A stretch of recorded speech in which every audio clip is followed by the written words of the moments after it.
আসসালামু আলাইকুম প্রিয় দর্শক, আমি আজকে রনবাগা নন্দীগ্রাম বগুড়া চলে আসছি হাঁস মুরগির বাজারে। এখানে গোস্ত বিক্রি এমন একটি মার্কেট প্লেস দেখে একটু অন্যরকম আধ্যাত্মিক হয়ে গেছে যে এখানে 200 গ্রাম 500 গ্রাম 1 কেজি 2 কেজি একবারে সুন্দর করে প্রসেস করে বিক্রি করা হয়। আমি অবাক হয়ে গেছি। 1 মিনিট ধরে কথা বলতেন। এভাবে কত বছর হলে এভাবে বিক্রি করতেছেন আপনি? অনেক মোটামুটি 20-30 বছর হলে আপনি রনবাগা বাজারে এইভাবে বিক্রি হচ্ছে। আপনাকে শুধু একাই না অন্য কেউ বিক্রি করতেছে?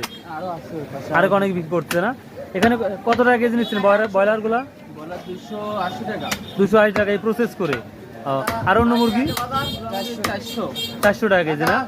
অবাক হয়ে গেছি, মার্শাল্লাহ দেখাচ্ছে আরো সুন্দরভাবে। তো এই প্রসেসে আমি এই প্রথম দেখলাম এই রনবাগা বাজার নন্দীগ্রাম বগুড়া। আপনাদের যদি প্রয়োজন হয় অবশ্যই এই রনবাগা বাজারে আপনাদের মুরগি মাংস যেখানে বিক্রি হয় সেই হাটে চলে আসতে পারবেন। যে মাছ বাজারে যদি দেখাই তাহলে এটা মাংস বাজার। তো মাংস নিয়ে আমরা আলোচনা ছিল ছোট্ট একটি video. Like this video, subscribe channel.